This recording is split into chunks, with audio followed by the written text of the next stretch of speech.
ओम शांति। आज 3 दिसंबर 2020 के साकार महावाक्य हैं। आज बाबा ने खुशी में रहने और दूसरों को खुशी देने की विधि बताते हुए कहा, मीठे बच्चे, तुम्हें मनसा वाचा कर्मणा बहुत बहुत खुशी में रहना है, सबको खुश करना है, किसी को भी दुख नहीं देना है।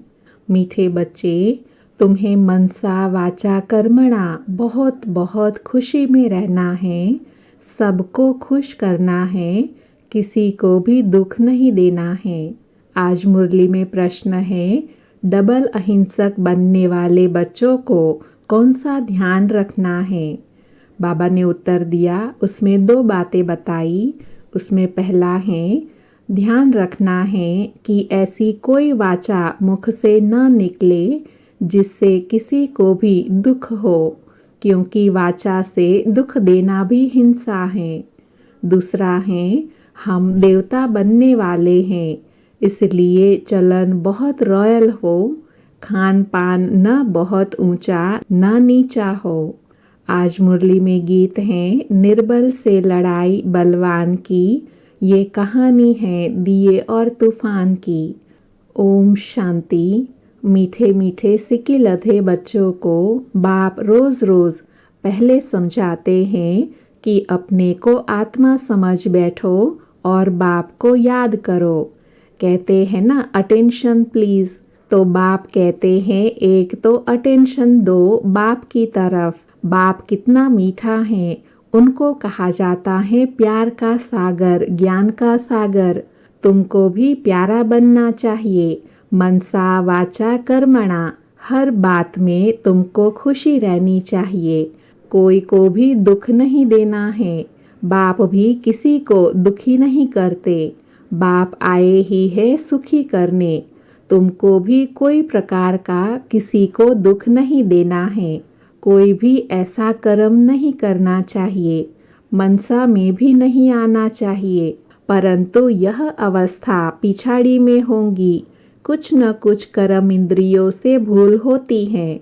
अपने को आत्मा समझेंगे, दूसरे को भी आत्मा भाई देखेंगे, तो फिर किसी को दुख नहीं देंगे। शरीर ही नहीं देखेंगे तो दुख कैसे देंगे? इसमें गुप्त मेहनत है, यह सारा बुद्धि का काम है। अभी तुम पारस बुद्धि बन रहे हो। तुम जब पारस बुद्धि थे तो तुमने बहुत सुख देखे। बाबा याद दिला रहे हैं, तुम ही सुखधाम के मालिक थे ना। यह है दुखधाम, यह तो बहुत सिंपल है। वह शांति धाम है, हमारा स्वीट होम। फिर वहाँ से पार्ट बजाने आए हैं, दुख का पार्ट बहुत समय बजाया है, अब सुखधाम में चलना है। इसलिए 1-2 को भाई भाई समझना है। आत्मा आत्मा को दुख नहीं दे सकती। अपने को आत्मा समझ, आत्मा से बात कर रहे हैं, आत्मा ही तखत पर विराजमान है। यह भी शिव बाबा का रथ है ना। बच्चियाँ कहती हैं, हम शिव बाबा के रथ को श्रृंगारते हैं, शिव बाबा के रथ को खिलाते हैं, तो शिव बाबा ही याद रहता है। वह है ही कल्याणकारी बाप। कहते हैं, मैं 5 तत्व का भी कल्याण करता हूँ। वहाँ कोई भी चीज़ कभी तकलीफ नहीं देती है सतयुग में। यहाँ तो कभी तूफान, कभी ठंडी, कभी क्या होता रहता है। वहाँ तो सदैव बाहरी मौसम रहता है, दुख का नाम नहीं। वह है ही हेवन। बाप आए हैं तुमको हेवन का मालिक बनाने। ऊंचते ऊंच भगवान हैं, ऊंचते ऊंच बाप, ऊंचते ऊंच सुप्रीम टीचर भी हैं, तो ज़रूर ऊंचे ते ऊंच ही बनाएंगे ना। बाबा स्मृति दिला रहे हैं, तुम यह लक्ष्मी नारायण थे ना, यह सब बातें भूल गए हो। यह बाप ही बैठ समझाते हैं, यह बाप ही बैठ समझाते हैं। ऋषि मुनियों आदि से पूछते थे, आप रचयिता और रचना को जानते हो? तो नेति नेति कह देते थे। जब उनके पास ही ज्ञान नहीं था तो फिर परंपरा कैसे चल सकता? बाप कहते हैं यह ज्ञान मैं अभी ही देता हूँ, तुम्हारी सद्गति हो गई, फिर ज्ञान की दरकार नहीं। दुर्गति होती ही नहीं सतयुग में। सतयुग को कहा ही जाता है सद्गति। यहाँ है दुर्गति कलयुग में, परंतु यह भी किसी को पता नहीं है कि हम दुर्गति में हैं। बाप के लिए गाया जाता है लिबरेटर, गाइड, खिवैया। विषय सागर से सबकी नैया पार करते हैं, उसको कहते हैं क्षीर सागर। विष्णु को क्षीर सागर में दिखाते हैं। यह सब है भक्ति मार्ग का गायन। बड़ा बड़ा तालाब है जिसमें विष्णु का चित्र दिखाते हैं। बाप समझाते हैं तुमने ही सारे विश्व पर राज्य किया है, अनेक बार हार खाई और जीत पाई है। बाप कहते हैं काम महाशत्रु हैं, उन पर जीत पाने से तुम जगत जीत बनेंगे, तो खुशी से बनना चाहिए ना। भल गृहस्थ व्यवहार में प्रवृत्ति मार्ग में रहो, परंतु कमल फूल समान पवित्र रहो। अभी तुम कांटों से फूल बन रहे हो। समझ में आता है यह है फॉरेस्ट ऑफ थॉर्न्स, अर्थात कांटों का जंगल। एक दो को कितना तंग करते हैं, मार देते हैं। तो बाप मीठे मीठे बच्चों को कहते हैं तुम सबकी अब वानप्रस्थ अवस्था है, छोटे बड़े सबकी वानप्रस्थ अवस्था है। तुम वाणी से परे जाने के लिए पढ़ते हो ना। तुमको अभी सतगुरु शिव बाबा मिला है, वह तो वानप्रस्थ में तुमको ले ही जाएंगे। यह है यूनिवर्सिटी। भगवान वाच है ना, मैं तुमको राजयोग सिखलाकर राजाओं का राजा बनाता हूँ। जो पूज्य राजाएं थे वही फिर पुजारी राजाएं बनते हैं। तो बाप कहते हैं बच्चे अच्छी रीति पुरुषार्थ करो, देवी गुण धारण करो, भल खाओ पियो, श्रीनाथ द्वारे जाओ, वहाँ घी के माल ढेर मिलते हैं। घी के कुएं ही बने हुए हैं, खाते फिर कौन हैं? पुजारी। श्रीनाथ और जगन्नाथ दोनों को काला बनाया है। जगन्नाथ के मंदिर में देवताओं के गंदे चित्र हैं। वहाँ चावल का हांडा बनता है, वह पक जाने से 4 भाग हो जाते हैं। सिर्फ चावल का ही भोग लगाते हैं, क्योंकि अभी साधारण है ना। इस तरफ गरीब और उस तरफ साहूकार। बाबा जगन्नाथ के भोग को संगम युग की याद बता रहे हैं कि साधारण है ना, और श्रीनाथ द्वारे को सतयुग का यादगार अर्थात संपन्न स्वरूप का यादगार है श्रीनाथ द्वारे। तो जैसी स्थिति है वैसा ही भोग लगाते हैं। अभी तो देखो कितने गरीब हैं, खाने पीने को कुछ नहीं मिलता। सतयुग में तो सब कुछ है। तो बाप आत्माओं को बैठ समझाते हैं शिव बाबा बहुत मीठा है, वह तो है निराकार। प्यार आत्मा को किया जाता है ना, आत्मा को ही बुलाया जाता है। शरीर तो जल गया, उसकी आत्मा को बुलाते हैं, ज्योत जगाते हैं। इससे सिद्ध है आत्मा को अंधियारा होता है।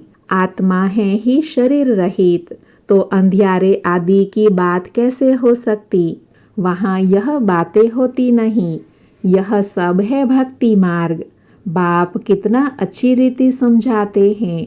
ज्ञान बहुत मीठा है, इसमें आंखें खोल कर सुनना होता है।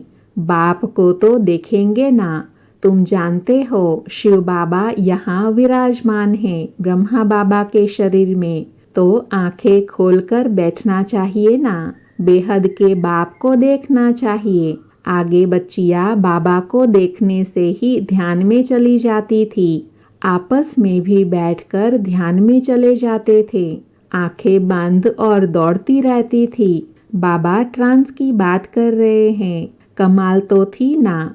बाप समझाते रहते हैं, एक दो को देखते हो तो ऐसे समझो हम आत्मा भाई से बात करते हैं। भाई को समझाते हैं। बाबा यहाँ पर एक दूसरे से बात करने की विधि बता रहे हैं। बाबा बहुतों को समझाते हैं। कोई तो फट से कह देते हैं, बाबा हम जरूर पवित्र बनेंगे, पवित्र रहना तो अच्छा है। कुमारी पवित्र हैं तो सब उनको माथा टेकते हैं, शादी करती हैं तो पुजारी बन जाती हैं, सबको माथा टेकना पड़ता है। तो प्योरिटी अच्छी है ना? प्योरिटी है तो पीस प्रॉस्पेरिटी है, अर्थात पवित्रता है तो सुख शांति संपन्नता है। सारा मदार पवित्रता पर है। बुलाते भी हैं, हे पतित पावन आओ। पावन दुनिया में रावण होता ही नहीं, वह है ही राम राज्य। सब खीर खंड रहते हैं, धर्म का राज्य है, फिर रावण कहाँ से आया? रामायण आदि कितना प्रेम से बैठ सुनाते हैं। यह सब है भक्ति मार्ग। तो बच्चियाँ साक्षात्कार में डांस करने लग पड़ती हैं। सच की बेड़ी का तो गायन है ना, हिलेंगी लेकिन डूबेंगी नहीं। और कोई सत्संग में जाने की मना नहीं करते, यहाँ कितना रोकते हैं। बाप तुमको ज्ञान देते हैं, तुम बनते हो बीके। ब्रह्मा कुमार कुमारियाँ, ब्राह्मण तो जरूर बनना है। बाप है ही स्वर्ग की स्थापना करने वाला, तो जरूर हम भी स्वर्ग के मालिक होने चाहिए। हम यहाँ नरक में क्यों पड़े हैं? अभी समझ में आता है कि आगे हम भी पुजारी थे, अभी फिर पूज्य बनते हैं 21 जन्मों के लिए। 63 जन्म पुजारी बने, अभी फिर हम पूज्य स्वर्ग के मालिक बनेंगे। यह है नर से नारायण बनने की नॉलेज। भगवानुवाच मैं तुमको राजाओं का राजा बनाता हूँ। पतित राजाएं पावन राजाओं को नमन वंदन करते हैं। हर एक महाराजा के महलों में मंदिर जरूर होगा, वह भी राधे कृष्ण या लक्ष्मी नारायण का या राम सीता का। आजकल तो गणेश हनुमान आदि के भी मंदिर बनाते रहते हैं।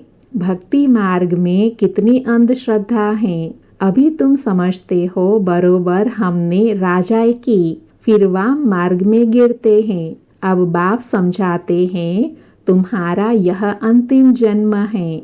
मीठे मीठे बच्चे, पहले तुम स्वर्ग में थे, फिर उतरते उतरते पट आकर पड़े हो, अर्थात नीचे नरक में आकर पड़े हैं। तुम कहेंगे हम बहुत ऊंच थे, फिर बाप हमको ऊंच चढ़ाते हैं। हम हर 5000 वर्ष बाद पढ़ते ही आते हैं। इसको कहा जाता है वर्ल्ड की हिस्ट्री ज्योग्राफी रिपीट। बाबा कहते हैं मैं तुम बच्चों को विश्व का मालिक बनाता हूँ, सारे विश्व में तुम्हारा राज्य होगा। गीत में भी है ना, बाबा आप ऐसा राज्य देते हो जो कोई छीन न सके। अभी तो कितनी पार्टीशन है, पानी के ऊपर जमीन के ऊपर झगड़ा चलता रहता है। अपने अपने प्रांत की संभाल करते रहते हैं। न करे तो छोकरे लोग अर्थात बच्चे पत्थर मारने लग पड़े। वो लोग समझते हैं यह नौजवान पहलवान बन भारत की रक्षा करेंगे, सो पहलवानी अभी दिखलाते रहते हैं। दुनिया की हालत देखो कैसी है। रावण राज्य है ना। बाप कहते हैं यह है ही आसुरी संप्रदाय, तुम अभी देवी संप्रदाय बन रहे हो। देवताओं और असुरों की फिर लड़ाई कैसे होगी? तुम तो डबल अहिंसक बनते हो, वह है डबल हिंसक। देवी देवताओं को डबल अहिंसक कहा जाता है। बाबा गायन सुना रहे हैं, अहिंसा परमो देवी देवता धर्म कहा जाता है। बाप ने समझाया है किसी को वाचा से दुख देना भी हिंसा है। तुम देवता बनते हो तो हर बात में रॉयल्टी होनी चाहिए। खान पान आदि न बहुत ऊंचा न बहुत हल्का, एक रस। राजाओं आदि का बोलना बहुत कम होता है। प्रजा का भी राजा में बहुत प्यार रहता है। यहाँ तो देखो क्या लगा पड़ा है, कितने आंदोलन हैं। बाबा कहते हैं जब ऐसी हालत हो जाती है तब मैं आकर विश्व में शांति करता हूँ। गवर्नमेंट चाहती है सब मिलकर एक हो जाए। भल ब्रदर्स तो हैं, परंतु यह तो खेल है ना। बाप कहते हैं बच्चों को, तुम कोई फिक्र नहीं करो, अनाज की अभी तकलीफ है, वहाँ तो अनाज इतना हो जाएगा, बिगर पैसे जितना चाहो उतना मिलता रहेगा। अभी वह देवी राजधानी स्थापन कर रहे हैं। बाबा कहते हैं हम हेल्थ को भी ऐसा बना देते हैं जो कभी कोई रोग होवे ही नहीं, गारंटी है। कैरेक्टर भी हम इन देवताओं जैसा बनाते हैं। अभी यहाँ पर बाबा सेवा की विधि बता रहे हैं। जैसा जैसा मिनिस्टर हो ऐसा उनको समझा सकते हैं। युक्ति से बोलना चाहिए। ओपिनियन में बहुत अच्छा लिखते हैं, परंतु अरे तुम भी तो समझो ना, तो कहते हैं फुर्सत नहीं। तुम बड़े लोग कुछ आवाज़ करेंगे तो गरीबों का भी भला होगा। बाप समझाते हैं अभी तुम सब के सिर पर काल खड़ा है, आजकल करते करते काल खा जाएगा। तुम कुंभकर्ण मिसल बन पड़े हो। बच्चों को समझाने में बहुत मज़ा भी आता है। बाबा ने ही यह चित्र आदि बनवाए हैं। बाबा को थोड़े ही यह ज्ञान था। तुमको वर्षा लौकिक और पारलौकिक बाप से मिलता है। अलौकिक बाप अर्थात ब्रह्मा बाबा से वर्षा नहीं मिलता। यह तो दलाल हैं, इनका वर्षा नहीं। प्रजापिता ब्रह्मा को याद नहीं करना है।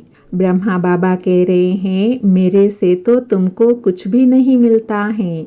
मैं भी पढ़ता हूँ वर्षा है ही एक हद का, दूसरे बेहद के बाप का। प्रजापिता ब्रह्मा क्या वर्षा देंगे। बाप कहते हैं माम एकम याद करो। यह तो रथ है ना, रथ को याद नहीं करना है। ऊंच ते ऊंच भगवान कहा जाता है। बाप आत्माओं को बैठ समझाते हैं। आत्मा ही सब कुछ करती है ना, एक खाल छोड़ दूसरी लेती है। जैसे सर्प का मिसाल है। ब्रह्मरिया भी तुम हो। ज्ञान की भूं भूं करो। ज्ञान सुनाते सुनाते तुम किसी को भी विश्व का मालिक बना सकते हो। बाप जो तुम्हें विश्व का मालिक बनाते हैं, ऐसे बाप को क्यों नहीं याद करेंगे। अब बाप आया हुआ है तो वर्षा क्यों नहीं लेना चाहिए। ऐसे क्यों कहते हो कि फुर्सत नहीं मिलती। अच्छे अच्छे बच्चे तो सेकंड में समझ जाते हैं। बाबा ने समझाया है मनुष्य लक्ष्मी की पूजा करते हैं। अब लक्ष्मी से क्या मिलता है और अम्बा से क्या मिलता है। लक्ष्मी तो है स्वर्ग की देवी, उनसे पैसे की भीख मांगते हैं। अम्बा तो विश्व का मालिक बनाती हैं, सब मनोकामनाएं पूरी कर देती हैं। श्रीमत द्वारा सब मनोकामनाएं पूरी हो जाती हैं। अच्छा, मीठे मीठे सिकिलधे बच्चों प्रति मात पिता बाप दादा का याद प्यार और गुड मॉर्निंग। रूहानी बाप की रूहानी बच्चों को नमस्ते। हम रूहानी बच्चों की रूहानी मात पिता बाप दादा को याद प्यार गुड मॉर्निंग और नमस्ते। आज की सारी मुरली से धारणा के लिए सार हैं। उसमें पहला है इन कर्म इंद्रियों से कोई भूल न हो, इसके लिए मैं आत्मा हूँ यह स्मृति पक्की करनी है। शरीर को नहीं देखना है, एक बाप की तरफ अटेंशन देना है। दूसरा है अभी वानप्रस्थ अवस्था है, इसलिए वाणी से परे जाने का पुरुषार्थ करना है। पवित्र जरूर बनना है। बुद्धि में रहे सच की नैया हिलेंगी डूबेंगी नहीं, इसलिए विघ्नों से घबराना नहीं है। आज बाबा ने वरदान दिया अहम और वहम को समाप्त कर रहम दिल बनने वाले विश्व कल्याणकारी भव। अहम और वहम को समाप्त कर रहम दिल बनने वाले विश्व कल्याणकारी भव। वरदान का स्पष्टीकरण है कैसी भी अवगुण वाली, कड़े संस्कार वाली, कम बुद्धि वाली, सदा ग्लानि करने वाली आत्मा हो, लेकिन जो रहम दिल विश्व कल्याणकारी बच्चे हैं वे सर्व आत्माओं के प्रति लवफुल के साथ लवफुल होंगे। कभी इस वहम में नहीं आएंगे कि यह तो कभी बदल ही नहीं सकते, यह तो है ही ऐसे, या यह कुछ नहीं कर सकते, मैं ही सब कुछ हूँ, यह कुछ नहीं है। इस प्रकार का अहम और वहम छोड़ कमजोरियाँ व बुराइयों को जानते हुए भी क्षमा करने वाले रहम दिल बच्चे ही विश्व की सेवा में सफल होते हैं। आज का स्लोगन है, जहाँ ब्राह्मणों के तन मन धन का सहयोग है वहाँ सफलता साथ है। जहाँ ब्राह्मणों के तन मन धन का सहयोग है वहाँ सफलता साथ है। अच्छा, ओम शांति। आज के बाबा के महावाक्यों से जो बाबा ने विशेष धारणा व नशे के लिए बात बताई वो नीचे कमेंट बॉक्स में ज़रूर लिखें।